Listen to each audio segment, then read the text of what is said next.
Mega! I love you like a love song, baby. I love you like a love... Ano? Ba't hinihingal yan? Yan ang sinasabi ko sa'yo. Galaw-galaw ka lang ng konti, hinihingal. Maglakad-lakad ng konti, sumasakit ang balakang, hinihingal. Naku! Mukhang hindi ka tatagal niyan ah. Ayan, sinasabi ko sa'yo, alam nyo, lagi namang sinasabi, kahit dati pa, nung elementary pa lang ako, naririnig ko na tong quotable quote na to. Sabi nga nila, health is wealth, no? Aanhin mo yung napakaraming budget, napakaraming pera, kung mauubos mo lang din naman kasi lagi kang may sakit. Diba? O, pa-wish-wish ka pa pag birthday mo ng good health. Lakas mo namang magyosi. Grabe ka kung magpuyat. Ha? Antindi mo magpagod, mag-overtime ka. Grabe, todo-todo. Tatagos ka na nga sa gate ninyo eh. Gusto mo ng good health. Kaya yan, konting lakad, hinihingal. Mapagod lang ng konti. Aray ko, sadali lang. Ang bilis na sumama ng pakiramdam. Ayan. Ako, andito lang naman ako para mag-remind sa'yo kung ang iyong New Year's resolution ngayong 2026 ay mag-start ng healthy living. Ano na nangyari? Sana may ginagawa ka tungkol doon. Ayan, diba?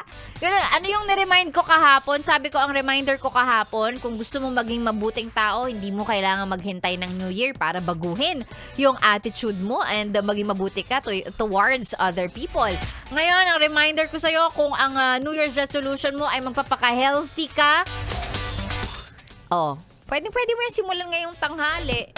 Diba? Pwedeng bawas-bawasan mo yung kinakain or pwede rin ngayong darating na weekend, long weekend tayo. Ano ba naman yung maglaan ka ng konting oras para maglakad-lakad. Hindi naman kailangang tumakbo ka kagad ng 10 kilometer run. Baka bumulagta ka naman. Pwede yung konting exercise, konting lakad-lakad. Yan, 10,000 steps daw. Ayan, you can start, no? 10,000 steps a day. Para daw maging healthy tayo. Tamang lakad lang, ganun. Imbis na mag-jeep ka, imbis na, tawag dito, sumakay ka, kung kaya namang lakarin, maglakad ka na lang. Diba? Minsan nagagalit tayo, binaba tayo sa malayo. Huwag kang magalit, maglakad ka, kailangan mo yan. Diba? Let's start that, healthy living. Tandaan nyo, ang buhay ay hiram lang. Pag biglang hindi ka na nagising dyan, at least pinaalalahanan kita, ha? Ay, nakoy, magandang umaga sa magandang tanghali. Sexy Megan po ang inyong kasama. Kahapon pa tayo nagpapaalala ng mga New Year's resolution natin na bukas isipin ko ulit kung ano pa yung mga usual New Year's resolution na nakakalimutan ng mga yes friend natin. Palibasa kasi nakakalahati na tayo ng taon. Di ba?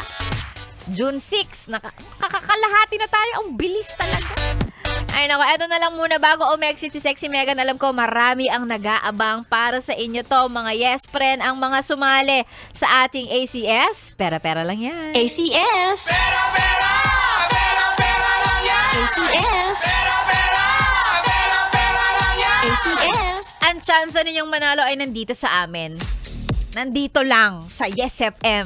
Kaya naman ang kailangan mo lang gawin, makinig. Yun lang talaga. Kasi hindi mo naman alam kung ano hinihingi ng DJ sa oras o sa araw na yun, hindi ba? Katulad kanina, nagtanong lang ako, sabi ko, anong letrang B ang tinaguri ang Summer Capital of the Philippines? Ang tamang sagot po ay Baguio City.